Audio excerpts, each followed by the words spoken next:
Olá você, meu querido aluno, minha querida aluna, bom dia, boa tarde, boa noite. Sou o professor Maurício de Menezes, professor de História, e na aula de hoje nós iremos estudar sobre um assunto muito importante para a compreensão do nosso presente, até porque esse assunto relaciona-se diretamente com a história do Brasil. O tema da aula de hoje será as grandes navegações. Então, na aula de hoje, nós iremos perceber os principais objetivos das grandes navegações. Eu elenquei 6 objetivos, muito embora existem diversos objetivos nesse assunto tão importante que foram as grandes navegações, a era dos descobrimentos. Então, vamos verificar comigo, acompanhe no slide os principais objetivos. Iremos conceituar a ideia de novo mundo diante do velho mundo. O item 2 dos nossos objetivos, nós iremos identificar as conexões e interações entre os mundos, entre o mundo europeu, o mundo africano, o mundo asiático e também o mundo americano. No item 3, nós iremos perceber as principais razões que levaram os portugueses e os espanhóis a se lançarem, a se aventurarem nos mares, nos oceanos, diante de uma época em que existia muitos mitos com relação ao mar. Quais os objetivos? Por que será que esses portugueses se lançaram no mar? O item 4, que também é muito importante, nós iremos conhecer as principais expedições lideradas por Vasco da Gama, Bartolomeu Dias. Iremos também conhecer um pouco sobre a viagem de Pedro Álvares Cabral, de Cristóvão Colombo. Iremos também verificar um pouco sobre a importância de Américo Vespúcio. Temos também um outro item muito importante, que é conhecer e entender como se deu o processo de escravidão para o tráfico negreiro na África. Até porque é bom deixar muito claro que sempre houve escravidão nas populações antigas, na sociedade africana. Porém, quando os portugueses chegaram na África, nós iremos entender que houve um tipo diferente de escravidão, que foi a escravidão comercial. E por fim, e não menos importante, iremos ver o item 6, relaciona-se aos povos indígenas que habitavam a América, principalmente o Brasil e especificamente ao nosso amado e querido estado, o Espírito Santo. Então a aula de hoje é muito importante, foca na aula, esquece agora um pouquinho as redes sociais, esquece a televisão e vamos comigo para compreender e fazer essa viagem importante na história do nosso país. Bem, para início de conversa, nós temos que entender, basicamente, o que levou, quais eram os principais objetivos, quais as razões para que os portugueses se lançassem no mar, sendo que o mar era habitado no imaginário das pessoas por povos, por seres conhecidos como os monstros marinhos. Existiam muitas lendas, existiam muitos objetivos. Nós iremos ver no próximo slide informações sobre o que teria motivado esses homens navegadores, reis, a Igreja Católica, os burgueses, marinheiros a navegar. Então, quais eram os motivos? Os principais motivos era adquirir riquezas. E as riquezas da época eram as especiarias. Isso mesmo, meu querido aluno, minha querida aluna. Provavelmente você deve ter na sua geladeira, no seu armário, especiarias que no século XV e XVI valia uma fortuna. Hoje em dia, qualquer pessoa pode comprar com um trocado, porque o valor é um valor muito simples, um valor simbólico, R$2, R$3. Mas há 500 anos aproximadamente, valia quase como se fosse ouro. Então, os principais motivos eram adquirir especiarias, conquistar novas terras e também eles queriam evangelizar, levar Cristo, o Cristo dos portugueses, o cristianismo para as regiões do Oriente, para as regiões da Ásia, que era conhecida como Índia. Então, esses eram os principais objetivos. E é bom deixar claro algumas razões. Era importante para várias pessoas. Por exemplo, era importante para o rei. O rei de Portugal, ele queria novas terras, porque automaticamente ele teria mais riqueza, ele teria mais impostos para que fosse recolhido. Então o rei era muito importante que se descobrisse novas terras. A burguesia, que eram os comerciantes, geralmente a grande burguesia, ela quem financiava as viagens, ela que patrocinava os navegadores, os marujos, porque os burgueses queriam com certeza adquirir especiarias em abundância, porque se os burgueses adquirissem carregamentos de especiarias, certamente a sua fortuna iria dobrar. Então os burgueses tinham muito interesse nas grandes navegações. A Igreja Católica da mesma maneira, tinha objetivos, objetivo religioso. Até porque, como vocês bem sabem, um pouco antes das grandes navegações, tivemos um fato muito marcante na questão religiosa. Tivemos as reformas protestantes que acontecem na Europa. E as reformas protestantes acabam fazendo com que muitos fiéis que antes eram católicos acabassem migrando para outras religiões que surgiram. Então, com isso, a Igreja Católica, apoiando as grandes navegações, iria adquirir novos fiéis em outras partes do mundo. Então, os marinheiros, os marujos, os homens do mar, os capitães, com certeza tinham interesses econômicos. Lógico, eles queriam ficar cada vez mais ricos. Então, entenda comigo, a sociedade portuguesa como um todo desejava adquirir as riquezas proporcionadas pelas famosas especiarias. Então, vamos agora verificar nesse mesmo slide, além dos motivos, outro item que é muito importante, onde existiam essas especiarias. Quais os produtos, onde encontrar e como chegar. Quais os produtos? As principais especiarias: cravo, canela, noz moscada, gengibre, pimenta do reino, ou seja, produtos teoricamente bem simples, porém valiam uma fortuna. Aí eu pergunto para os senhores, meus queridos alunos, e para as senhoras, minhas queridas alunas, por que será que as especiarias valiam muito? Então, nós temos basicamente 3 principais motivos para que as especiarias valessem um valor altíssimo. O motivo 1, as especiarias elas serviam para temperar os alimentos, para dar um gosto especial. E as especiarias serviam para temperar, para disfarçar o gosto de carne já passada. Este era um dos objetivos das especiarias. O objetivo 2 das especiarias era fazer remédios. E sim, os remédios eram importantes e eram feitos também com base em algumas especiarias. Ainda hoje, eu tenho certeza que talvez a sua mãe, a sua avó, o seu pai, ele deve fazer algum chá de gengibre, por exemplo. O gengibre era uma especiaria e ainda hoje é utilizado como alguns remédios, por exemplo, para a nossa garganta. E o terceiro item que era utilizado, que era feito com as especiarias, produtos de higiene, de limpeza, como perfumes. Então, esses 3 itens eram feitos com as especiarias. Mas onde existiam especiarias em abundância? Na Ásia. A Ásia, principalmente na China e na Índia, existia em abundância esses produtos que valiam uma fortuna. Inclusive, a palavra especiarias significa substância ativa e muito valiosa. Bem, na Ásia existem especiarias, as funções nós já vimos, quais eram nós também já vimos, e como chegar? Como será que os portugueses, que foram os primeiros a se lançarem no mar, no Oceano Atlântico, poderiam chegar na Índia, chegar na China, chegar no Oriente? Quais os caminhos que eles deveriam percorrer? Nós iremos ver no próximo slide quais os caminhos. Mas antes disso, nós iremos perceber o seguinte, os portugueses estão localizados em um lugar conhecido como Península Ibérica, na frente, de frente ao Oceano Atlântico. Então isso favoreceu muito para que os portugueses fossem os pioneiros a se lançar no mundo atrás das famosas especiarias. Vamos analisar o próximo slide, informações muito importantes sobre este fato que acontece na Europa. Temos um fator muito importante relacionado ao termo Velho Mundo e Novo Mundo. Temos aqui neste mapa o desenho pintado de verde, refere-se ao Velho Mundo, à Europa, ao mundo que era conhecido para os europeus. Os europeus eles praticavam um ato chamado eurocentrismo. Eles tomavam o seu conceito de mundo para julgar os outros povos que ali estavam. Isso era um pensamento preconceituoso, porque para os europeus apenas a cultura europeia era o único padrão a ser seguido. Então eles desconsideravam os outros povos, os asiáticos, os povos americanos que eles não conheciam e os africanos. Então para os europeus, por ser uma sociedade ágrafa, eles utilizavam a escrita, acabaram desconsiderando as outras populações que não utilizavam a escrita.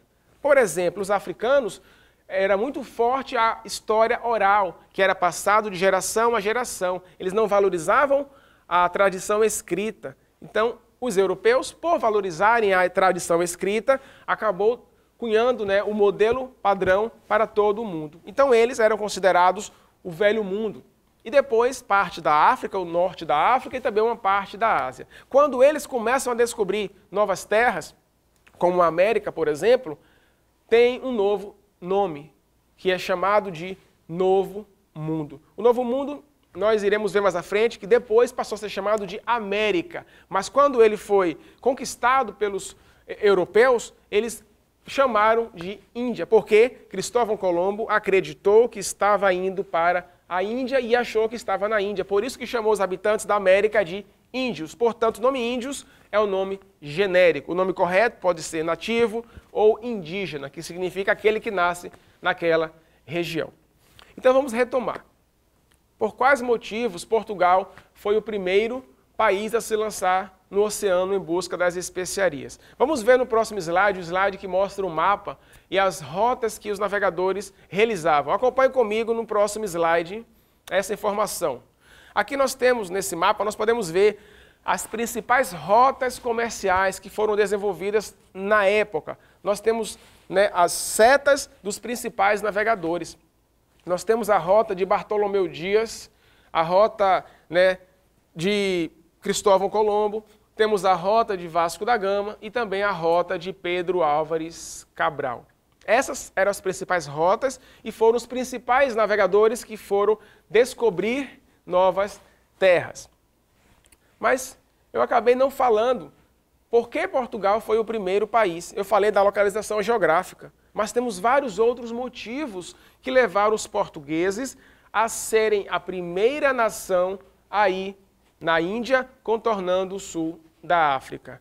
Portugal, ele tinha vários fatores positivos. Vamos acompanhar no próximo slide a informação sobre Portugal, sobre os motivos que levaram Portugal a ser o primeiro país. Podemos verificar nesse mapa a localização geográfica dos portugueses, pintado de roxo, na ponta, né, deste mapa da Europa, perto do mar Mediterrâneo. A localização de Portugal favorecia muito para que eles saíssem no mar. Se os portugueses fossem na Índia buscar especiarias por cima, pela região onde hoje está a Rússia, certamente iria passar por muitos problemas, porque a região é muito fria. Então não seria viável para que eles fossem em carruagens buscar especiarias por cima. Se os portugueses fossem por terra pela Europa, teria muitos problemas. Primeiro motivo, as estradas não geravam segurança, existia muita insegurança, as estradas existiam muitos buracos, não era interessante para o trânsito de carruagens. Sem falar que existiam muitas propriedades, onde as carruagens portuguesas passariam e teriam que pagar pedágio, uma espécie de pedágio, eram taxas que pagavam para o dono da propriedade. Então não era interessante também para que esses navegadores, para que esses homens fossem em busca de especiarias por terra, pela Europa. Já sei, professor, por que os portugueses não foram pelo mar Mediterrâneo?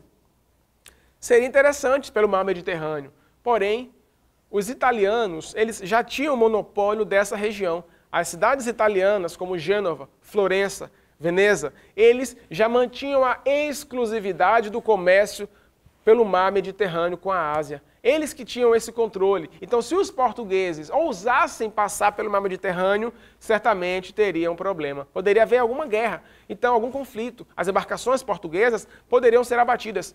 Então, para que os portugueses não tivessem esse problema, não era interessante ir pelo mar Mediterrâneo.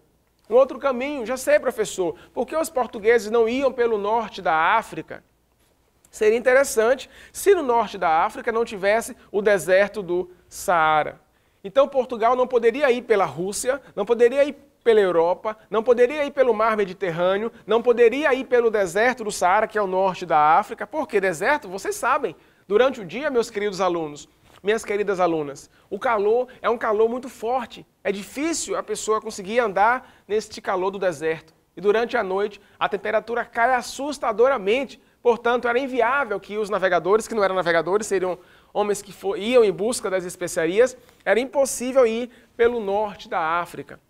Ah, professor, já sei. Se os navegadores descessem um pouco mais e fossem pelo centro da África, do continente africano, seria interessante se não existissem as savanas, se não existisse a savana africana, os grandes animais, rinocerontes, leões. Então não era interessante, com certeza, ir pelo meio da África. Então a solução mais viável, mais interessante, seria os navegadores portugueses contornarem o sul do continente africano. E o início dessa conquista se deu em 1415. Na imagem que você vai ver a seguir, essa imagem desse azulejo, são azulejos retratando a conquista de Ceuta.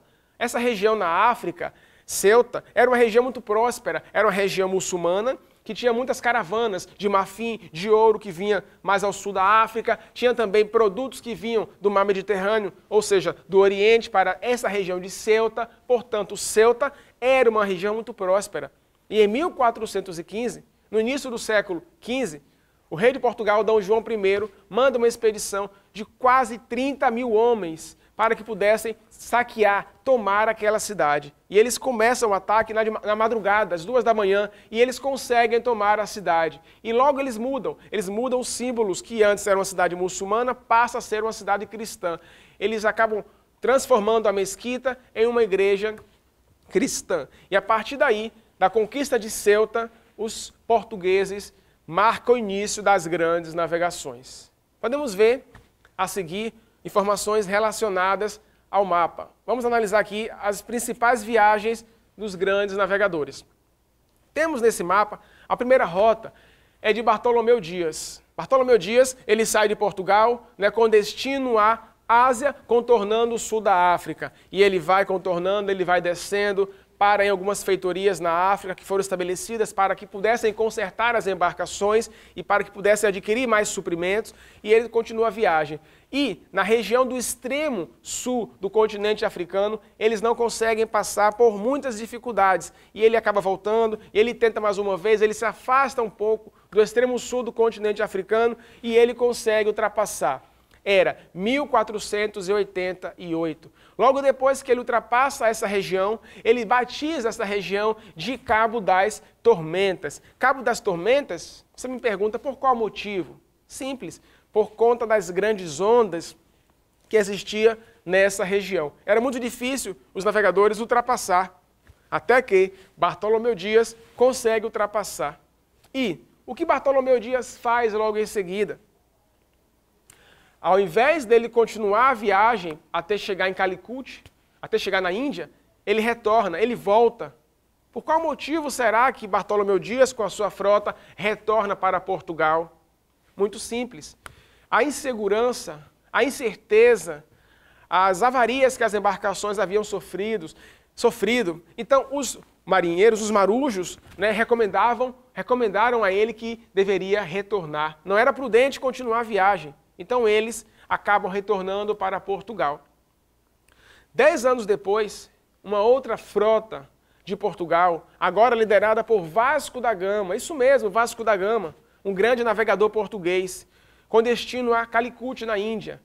Eles acabam indo pela rota que Bartolomeu Dias havia ido há 10 anos antes. Eles ultrapassam o Cabo das Tormentas, que agora era chamado de Cabo da Boa Esperança. Boa Esperança porque eles tinham esperança de chegar às Índias, contornando o sul da África. E ele continua a viagem, até que ele chega em Calicut e consegue, enfim, chegar na região onde eles desejavam e adquirir especiarias para cada vez mais enriquecer o reino de Portugal.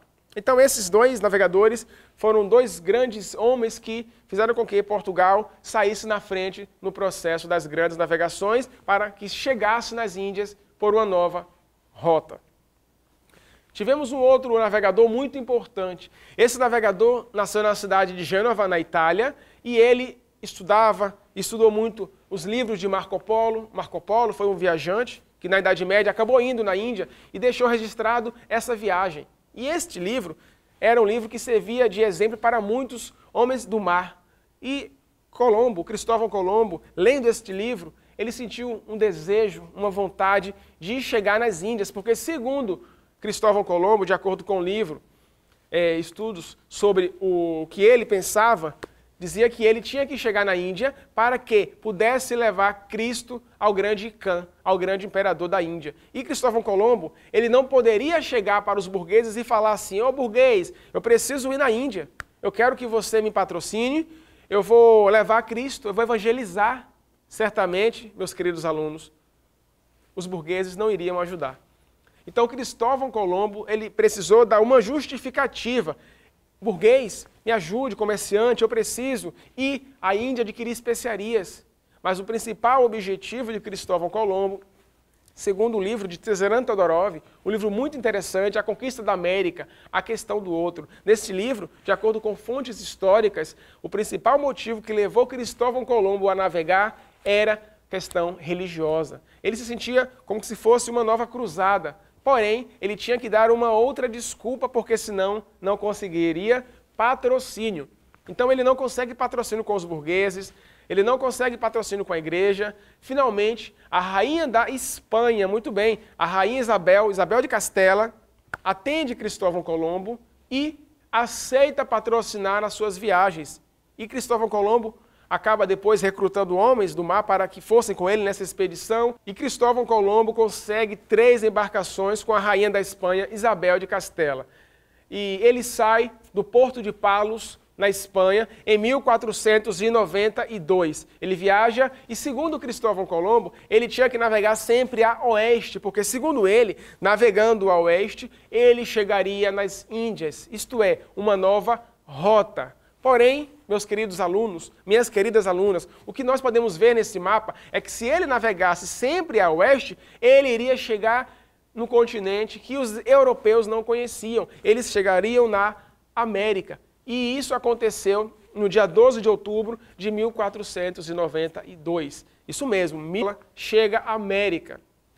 E, por achar que estava na Índia, resolveu chamar os habitantes de índios. Portanto, os povos nativos da América, o nome correto é indígena, é nativo. O nome índio é o nome genérico, é o nome equivocado que Cristóvão Colombo acabou dando esse nome para eles.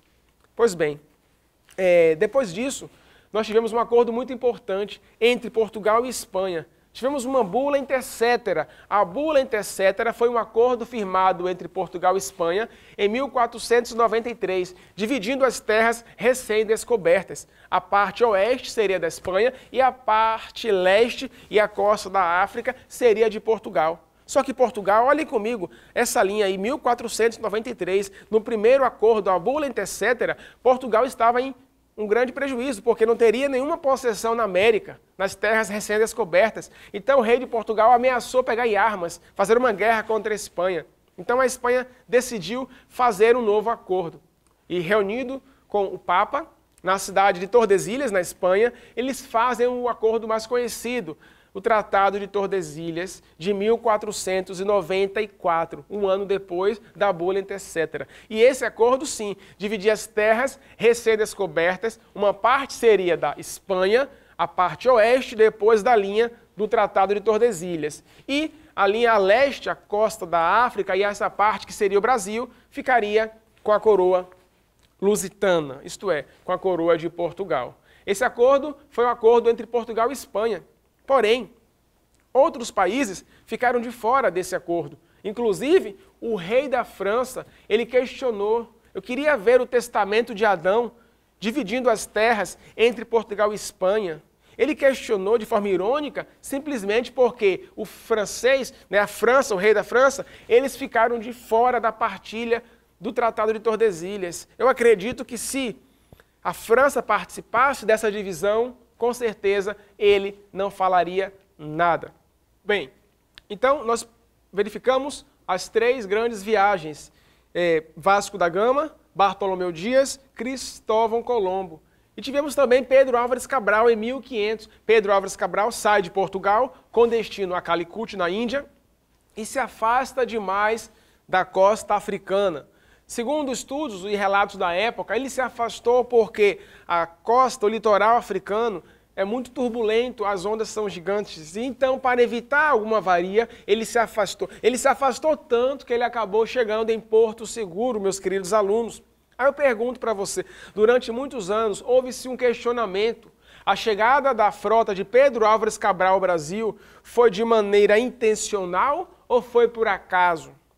É muito simples. Pensa comigo, se em 1494 Portugal e Espanha assinam o Tratado de Tordesilhas, então em 1500 os portugueses, eles já sabiam da existência de terra a oeste, portanto, ele queria apenas tomar posse. Porque naquela época, se você navegasse, descobrisse uma terra, e você não tomasse posse, não fosse até essa região, poderia vir outro povo, um outro reino, um outro país, e tomar essa terra. Portanto, os portugueses, acredita-se hoje que foi de maneira intencional. Então ele chega em Porto Seguro, era abril de 1500, Monte Pascoal, porque era Páscoa, enfim, Ilha de Veracruz, porque achou que era ilha, e depois nós tivemos vários outros nomes até chegar o nome Brasil. Antes também era chamado de América Portuguesa, e depois que ele chega em Porto Seguro, ele continua a viagem até chegar na Índia, em Calicut, e adquirir as famosas especiarias. Então, meus queridos alunos, nós tivemos aí o período das descobertas. O termo descoberta do Brasil é muito polêmico. Por que polêmico? Porque para as populações nativas, para os indígenas, não foi uma descoberta, foi uma conquista, foi uma invasão. Para os portugueses, para os europeus, de fato, foi sim a descoberta do Brasil. Mas para os que já moravam no Brasil, em Pindorama, como era chamada a terra, foi sim uma conquista. Então nós podemos dizer que existem vários termos com relação ao que aconteceu no Brasil em 1500. O Brasil, como nós vimos, era chamado de Pindorama pelas populações nativas. Então, para você, foi uma descoberta, foi uma conquista, foi um encontro ou foi uma invasão? Enfim, a interpretação é livre, você pode ter a sua interpretação com base nos estudos historiográficos, é claro. Bem, de 1500 a 1530, o Brasil ficou conhecido como a fase pré-colonial. Esses 30 anos foi uma fase em que tivemos atividade extrativista, que foi o pau-brasil. Fernando de Noronha, ou Fernão de Noronha, era um português nobre que recebeu o monopólio do rei para que pudesse explorar a atividade econômica do pau-brasil, que eram madeiras que extraíam o líquido vermelho para que pudesse tingir tecidos. E na época era a última moda na Europa, os tecidos tingidos da cor vermelha. Então, isso era uma riqueza inicial, só que por Portugal não encontrar metais preciosos como ouro, diamante no Brasil de início e não haver especiarias, Portugal não ligou muito para as terras recém-descobertas. Deixou 30 anos meio que largada à própria sorte. Só que outros países, como a Holanda, como os franceses, como os próprios ingleses, começaram a fazer incursões, viagens na região que era dos portugueses, eles haviam conquistado. Então, para que os portugueses garantissem a posse, eles começaram a explorar, mandar expedições para que pudessem reconhecer o território e começar alguma atividade econômica propriamente dita. Isso foi a partir de 1530 e a atividade escolhida foi a cana-de-açúcar. Por que será que Portugal escolheu cana-de-açúcar? Inúmeros motivos. Os portugueses já tinham experiência no cultivo da cana-de-açúcar. Eles já cultivavam cana-de-açúcar nas regiões das ilhas atlânticas, Madeira, Açores, Cabo Verde. O segundo motivo, o valor do açúcar na Europa era um valor altíssimo. As pessoas que pudessem vender açúcar poderiam ficar ricas. Então, Portugal, sim, queria cultivar a cana-de-açúcar. Outro motivo, o Brasil possuía um clima favorável, um solo fantástico para a plantação. Realmente, moramos num país tropical, é um país que é abençoado por Deus e bonito por natureza. Então, nós temos aí um fator importante, o solo era rico em massapê, era um solo argiloso, um solo negro que favorece a plantação. Então, diante desses fatos, os portugueses escolheram a cana-de-açúcar. E quais seriam os meios pelos quais a cana-de-açúcar seria cultivada? Seria monocultura, isto é, uma única plantação, uma única cultura. Plantation, grandes propriedades para que eles pudessem plantar as grandes fazendas, que eram chamados de engenho de cana-de-açúcar. E a mão de obra seria a mão de obra escrava para exportação. Mão de obra escrava. Mas quem seriam os escravos para trabalhar nos engenhos? O Brasil já tinha os paulistas escravos. E como este trabalho escravo indígena não prosperou e não era interessante para a coroa, eles optaram pela escravidão negra, a escravidão africana. Mas a escravidão na África, ela já existia antes dos portugueses chegar. Porém, era uma escravidão que não era comercial. Geralmente, as formas de ser escravo na África era por dívida. Se você comprasse e não pudesse pagar, você virava escravo. Só que era uma escravidão temporária. Você ficava escravo até que você pagasse o que você devia, ou em serviços ou em tempo. Existia também a escravidão por adultério. Né? As traições naquela época, sim, eram punidas com a escravidão. Era uma das punições. Roubo, sim, as pessoas que roubavam podiam se transformar em escravas. E vários outros motivos. De guerras, prisioneiros de guerra. O principal motivo para ser escravo na África eram os prisioneiros de guerra. Porém, era uma escravidão interna, ficava restrito ao continente africano. E com a chegada dos portugueses na região do litoral africano, eles começaram a fazer trocas. Os portugueses acabavam concedendo produtos que para os africanos valiam fortunas, em troca davam escravos. E é bom deixar claro uma coisa, tem alunos que pensam assim, mas professor, como é que pode? Os africanos são todos iguais, um escraviza o outro? Não, eles não são todos iguais. Será que nós, que somos sul-americanos, somos todos iguais? Somos iguais aos argentinos? Não. Somos iguais aos bolivianos? Também não. Somos iguais aos uruguaios? Não. Nós temos particularidades, somos diferentes. Assim como na África existia inúmeras possibilidades na África, diversos reinos africanos bem diferentes uns dos outros. Então, eles não eram todos iguais. Existiam tribos, ou melhor, comunidades, reinos que eram rivais, inimigos. Então, eram essas tribos que subjugavam as outras tribos e acabavam depois negociando com os traficantes de escravos. Eles trocavam por produtos que para a África valeriam uma fortuna, como a pólvora, aguardente, o tabaco, o fumo. Então esses produtos que não tinha na África valiam uma fortuna. Então eles faziam essa troca. Os escravos muitas vezes eram pegos, capturados na sua família, enfim, e eram vendidos como escravos. Temos aqui uma imagem que retrata um navio negreiro.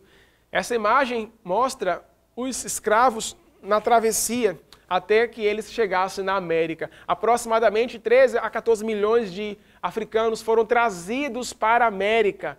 Não é interessante nós falarmos que eles vieram, não. A palavra vir significa que eu vou por livre vontade, eu quero ir. Não, eles não vieram para a América, eles foram trazidos para a América contra a vontade, de maneira compulsória, obrigatoriamente. Então, 13 milhões aproximadamente, desses 13 milhões, 4 a 5 milhões acabaram sendo trazidos para o Brasil. E desses 13 milhões, 20% aproximadamente acabava morrendo durante a viagem. Não era fácil a vida dos africanos que foram transformados em escravos. E aqui eles eram vendidos, iam trabalhar ou nas cidades, que eram os escravos urbanos, ou nas fazendas, que eram os escravos que iam trabalhar na plantação de cana-de-açúcar. E o Brasil foi o país que mais recebeu africanos escravizados. E ainda hoje nós temos traços muito fortes da nossa cultura. A cultura brasileira é uma cultura fantástica. Existem traços europeus, traços africanos e traços indígenas. É a marca forte da nossa cultura. Com certeza o nosso estado maravilhoso, o Espírito Santo, existe essa miscigenação. Nós temos no nosso estado comunidades indígenas. Na região, por exemplo, de Aracruz, a única no nosso estado. Nós temos também comunidades quilombolas. Temos em vários lugares, várias regiões do nosso estado, comunidades quilombolas. E temos também núcleos de povoações de imigrantes italianos, alemães, espalhados pelo nosso estado. Portanto, nós temos aqui no nosso estado essa miscigenação. As festas de combo, as carretelas, enfim, nós temos muita cultura forte dos primeiros povos que foram trazidos e vieram e estavam já aqui quando os portugueses chegaram. Viva essa diversidade cultural e étnica, viva essa diversidade do nosso estado. Bem, o próximo slide que nós iremos ver agora fala sobre a escravidão indígena. A escravidão indígena na América Portuguesa, ela não obteve sucesso, mas para que eles pudessem escapar quando o português chegasse. As armas dos portugueses eram mais potentes do que as armas dos nativos. Esse foi um dos motivos pelos quais os portugueses venceram essa luta contra as populações indígenas na América Portuguesa. Muitos fugiram, outros morreram, muitos pegaram doenças, isso mesmo, doenças, porque o sistema imunológico dos portugueses havia já anticorpos para certas doenças. E os indígenas não conheciam essas patologias, os indígenas não conheciam essas doenças. Então, com quando tiveram contato com os europeus, acabaram contraindo a doença e muitos acabaram morrendo de febre amarela, varíola e várias outras doenças. Então, os povos indígenas foram escravizados, mas com o tempo não tiveram sucesso, porque na cultura indígena, a principal atividade da mulher, além de cuidar das crianças, cuidar da casa, da comida, é plantar e colher. Só que os portugueses queriam que os homens plantassem, por exemplo, cana-de-açúcar. E para a cultura indígena isso era um absurdo, impensável. Então muitos indígenas acabaram fugindo também por esse motivo. Sem falar que os padres jesuítas também organizou os aldeamentos para salvaguardar os indígenas, para catequizar os indígenas. Então tinha muitos empecilhos para que a escravidão indígena obtivesse sucesso. Mas o principal motivo era a questão econômica. O indígena existia aos milhões nas florestas, nos litorais do nosso país. Então, não tinha como os traficantes lucrarem com isso. O rei de Portugal não ganhava muito dinheiro, porque não tinha os tributos da transação. Já o tráfico negreiro africano gerava muita riqueza para a coroa de Portugal, porque tinha impostos a pagar, tinha os traficantes que vendiam os escravos africanos para os fazendeiros. Então, aí o traficante de escravo ganhava e o rei de Portugal ganhava também com o tráfico africano. Por esse motivo que o tráfico africano obteve sucesso no Brasil. Vamos analisar o próximo slide. A organização social dos povos indígenas. Geralmente nas comunidades indígenas, na época do encontro cultural, não havia separação de classes sociais, como existe na organização social dos europeus. Todos têm os mesmos direitos e recebem o mesmo tratamento. No entanto, há papéis ou funções estabelecidas para cada grupo. Vejamos, o homem responsável por caçar, pescar, ir à guerra, construir as residências, que eram as malocas. Então o trabalho mais pesado é um trabalho para os homens. As mulheres, como eu havia dito, cuidar da alimentação, cuidar dos filhos, da plantação e da colheita. Então há papéis definidos, porém o que eles caçavam, o que eles plantavam, colhiam, era distribuído entre a comunidade que ali morava. Havia um compartilhamento de tudo que era produzido. Para finalizar, iremos analisar as formas de resistência à escravidão. É bom deixar claro que os escravos que estavam trabalhando tanto na fazenda como no centro urbano, eles resistiam à escravidão. Diversas foram as formas de resistência. Muitos escravos acabavam cometendo suicídio. Outros praticavam infanticídio, que era o aborto, praticavam aborto com o bebê. Outros praticavam homicídio, matavam o senhor, matavam a senhora. Outros tinham uma forte depressão. Chegavam da África, não se alimentavam, não comia, não bebia, não tomava sol, ficava muito parado, sem fazer nada e acabavam em enorme depressão e morria, que era conhecido na época, os escravos chamavam de banzo. Tivemos também a sabotagem, isso mesmo, alguns escravos sabotavam a plantação, tocavam fogo no canavial, colocavam pedras nas máquinas de moer cana, e quando iam moer a cana, quebravam aquelas máquinas caríssimas. Então, os escravos, eles resistiam, eles lutavam contra a escravidão, eles não aceitaram ser escravos. Tivemos escravos, alguns relatos, que conseguiram voltar para a África. Outros não conseguiram voltar para a África, mas conseguiram fugir e restabelecer uma nova ordem, uma nova família. Eles iam geralmente para os quilombos, que eram comunidades onde eles poderiam viver mais afastados, muito embora tivemos sim relatos e documentos de quilombos urbanos, mas grande parte dos quilombos eram em lugares mais distantes para que fosse difícil a captura desses escravos fugitivos. O principal, no município de Alagoas, o quilombo dos Palmares. Enfim, os escravos, eles resistiram à escravidão. Eles não aceitaram simplesmente o jugo da escravidão. Para concluir a nossa aula, temos aqui uma imagem muito importante retratando o cotidiano dos povos indígenas do Brasil e do Espírito Santo. Inclusive, é muito forte na nossa cultura a tradição indígena. Quem aqui nunca comeu numa panela de barro, numa panela, numa moqueca, uma comida capixaba? É comida, sim, de origem indígena. E os indígenas, eles deixaram traços marcantes na nossa cultura. Palavras como Guarapari, palavra indígena. Camburi, palavra indígena. Ibiraçu, palavra indígena. Ou seja, estamos rodeados de palavras, de cultura, de gostos da culinária indígena do nosso estado. E eles eram diversos povos. Existiam os aimorés, os botocudos, que também eram chamados de aimorés. Tínhamos os goitacazes ou goitacás, na região do sul do Espírito Santo e norte do Rio de Janeiro. tivemos também os tupiniquins, havia também os guaranis, ou seja, uma infinidade de povos indígenas que ainda hoje sobrevivem. Muitos desses povos ainda estão sobrevivendo, estão vivendo, né, na região de Aracruz. E quem tiver oportunidade, vale a pena conhecer. São 9 comunidades indígenas espalhadas pelo município de Aracruz e também na região de Linhares. O Espírito Santo, ele respeita a diversidade cultural dos povos que aqui viveram e aqui vivem. Então, viva essa diversidade do nosso estado. Ficamos por aqui na aula sobre as grandes navegações, falamos um pouco sobre a escravidão indígena, a escravidão africana e até a próxima aula. Um grande abraço, tchau!